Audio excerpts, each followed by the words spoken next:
I'll be honest, I was looking far and wide for a story to cover except this one, but there is nothing. So yes, we are talking about the next generation Apple TV, and I am not looking forward to this. Of course, I have made it clear in the past that I am not a big fan of Apple taking the Apple TV into this gaming arena, but of course, a lot of you guys criticize me for being a little too pessimistic in that video, so I shall have an optimistic look of this whole thing.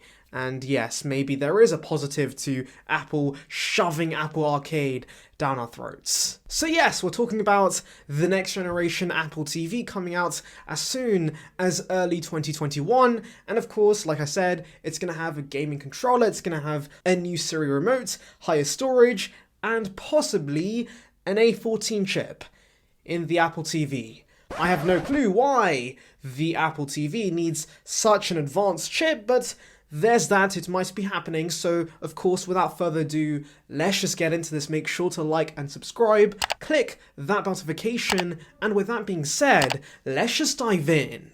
So this information comes from a variety of sources. Today we have Mark Gurman right at the top as the ever-reliable Apple leaker to, of course, people like Fudge, who, as far as I know, started leaking this year, so he doesn't have a lot of credibility behind his name. But either way, delving right in to this story, let's first get the whole gaming kerfuffle thing out of the way. So Fudge mentioned on Twitter that Apple's apparently putting a ton of money into arcade, and apparently they're going to be working on AAA titles for this platform on the levels of Breath of the Wild. Now unfortunately, I'm not a gamer, so I have no clue what this game is. A simple Google search told me it's some sort of Zelda game, and it looks pretty intense stuff, so I guess for Apple to bring those kind of titles to the Apple Arcade platform, that could possibly be big. And you know what, like I promised, looking at this from a positive angle, yes, I think it's great Apple is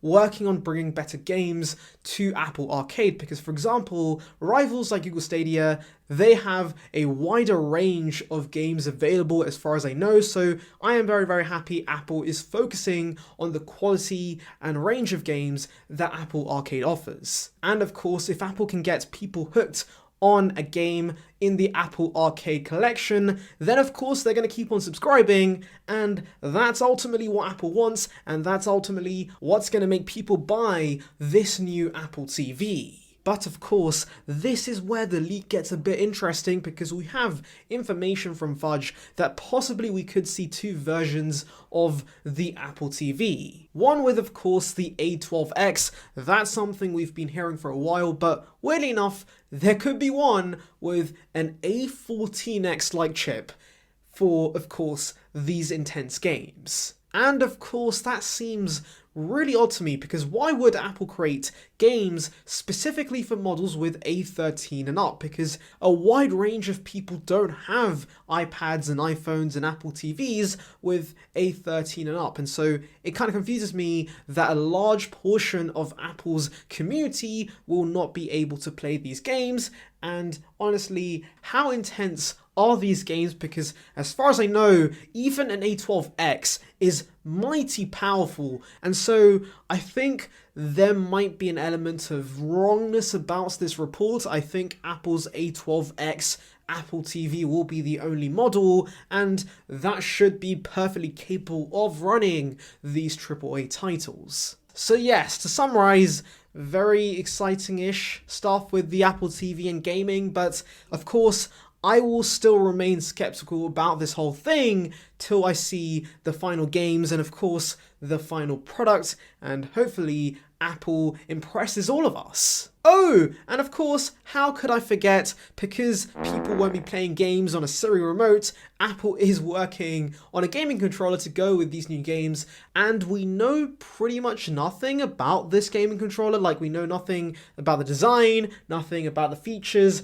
nothing about the price, but I would expect it to be around $100 maybe, and it should work with other Apple products. So yes, you can game on all your devices with this controller that's made in-house by Apple. Anyways, let's now move on to the Apple TV remote because I have not heard many good things about this from the community. And it's because, number one, it's fragile, number two, it has an awful trackpad, and number three, the buttons are hard to feel. And what I mean by that is that you can't really use this remote without looking at it. And of course, when you use a remote, you often aren't looking at it, you're looking at the screen. And of course, with most traditional remotes, you can feel out the buttons, but because the Apple TV remote's buttons are so flush with the body, it's kinda a nightmare to use. But thankfully, we have information from Mark Gurman that Apple's working on a redesigned remote with possibly Find My features built in. Now again, specific information about the remote is very vague. For example, we know nothing about the feature set, we know nothing about the new design, it's just mentioned as being upgraded, so we just have to take Mark Gurman's word and hope for the best. But thankfully, he does mention more about these Find My capabilities. So of course, the current Apple TV remote is super thin and it can be easily lost. But thankfully, with possibly a U1 chip built in, you can now track your Apple TV around the house and get a precise location. So if your remote gets eaten by the sofa, then not to worry, because using the magical powers of your iPhone, you can find a precise location of your terrible remote. So yes, I guess that is a pretty nifty upgrade, but of course I am eagerly looking forward to the redesign, and hopefully it does bring all the upgrades we are begging for. Honestly, I just realized this, but all Apple has to do with this Apple TV remote to fix it is basically go back in time and just give us the old Apple TV remote, because that was pretty much near perfection. So yes, Apple, stop meddling with things when you don't need to, just keep things as simple as possible, and that old TV remote was exactly that. Now, the final tidbit about the Apple TV in 2021 is regarding storage. So of course, storage right now with 32 gigs and 64 gigs is pretty meh. 32 gigs in 2020, that's kind of a crime. And thankfully, in 2021, that should be getting a much needed boost. So we're going to be getting 64 gigs and 128 gigs on the Apple TV. So definitely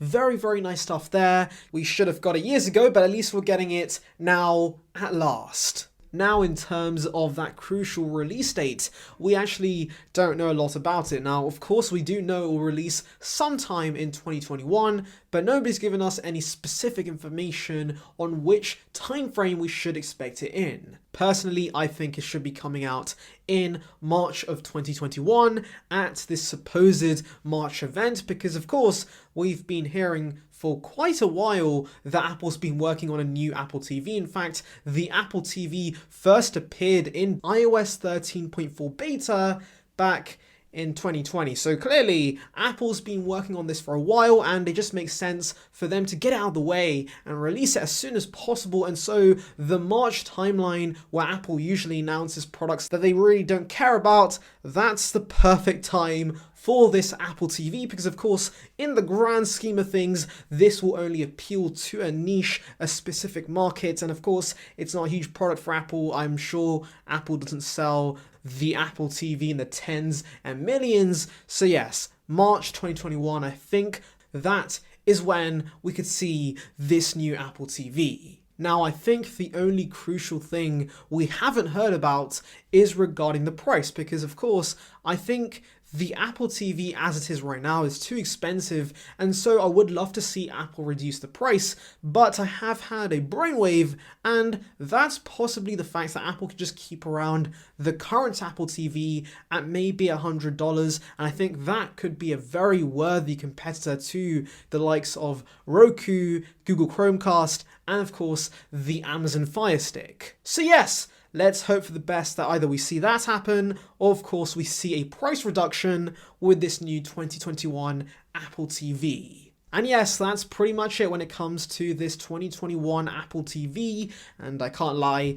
this isn't really something I'm looking forward to, but of course there are many of you guys who are very, very eager to buy this, so if you are, tell me in the comments below, why do you use the Apple TV? What's your preferred use case for that product? And of course, I'm going to end it here. Thank you guys for watching. Make sure to like and subscribe, click that notification. And with that being said, I'll see you guys in the next one. See ya, peeps.